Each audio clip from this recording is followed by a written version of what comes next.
Absolutely. This reminds me, a student wrote a piece at Harvard not too long ago saying that her safe space wasn't safe enough. And she's right, basically, because there is no such thing as a safe space. Um, there was poetry readings at this safe space, and students were saying, that one student thought that was a good place for her to read her poem that had the N word in it. And it was a safe space where she could read her N-word poem and no one would judge her. And another student was like, oh, my safe space is a place where I don't have to hear the N-word, which is fair. But that's the whole point. Whatever a safe space is means different things for different people. So it is impossible to have a completely safe space. Um, absolutely. So that's definitely correct. Any examples of safe space demands outside of colleges? Do you foresee attempts at this anytime soon? Well, here's the thing about that. These students are students now, but they are actually going to graduate. And that's what's the most terrifying. Is because you can laugh about it and you can say, okay, these kids are, they're crazy, they're cuckoo bananas, they're wacko, which is true. Um, but you one day they're going to be in the workforce, and people say, oh, they'll never hack it in the workforce. They'll never, and that might be true, but at the same time, one of these days, some of them will. They'll be your bosses, and these things work. Notice that at the story that I just talked about at Yale University, the two people here, they had to they had to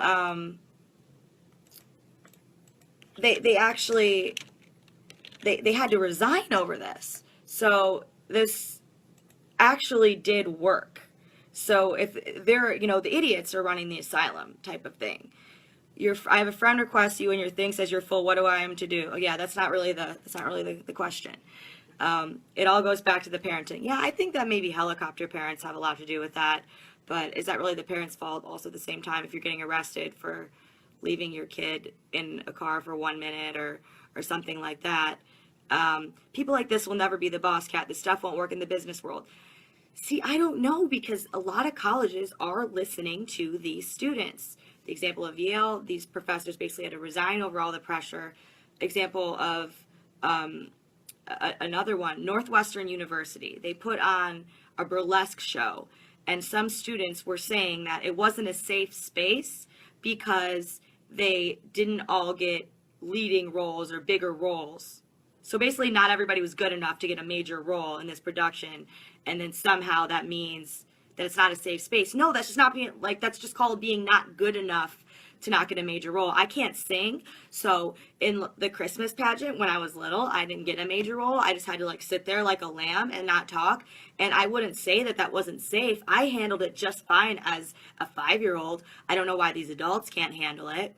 It's not a safe space. It's about a space where they don't feel they're not getting exactly what they want, and they can cry, oh, it's not a safe space, oh, it's about this issue.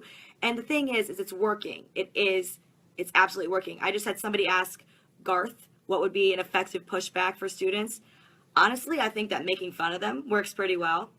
I think that we need to make fun of them and not take them seriously, because right now being weak and afraid and finding something to be weak and afraid about that other people can't on the grounds of calling it culturally insensitive or calling it some other, social justice term, people see it as, oh, you're so much smarter than everybody else that you were able to figure that out.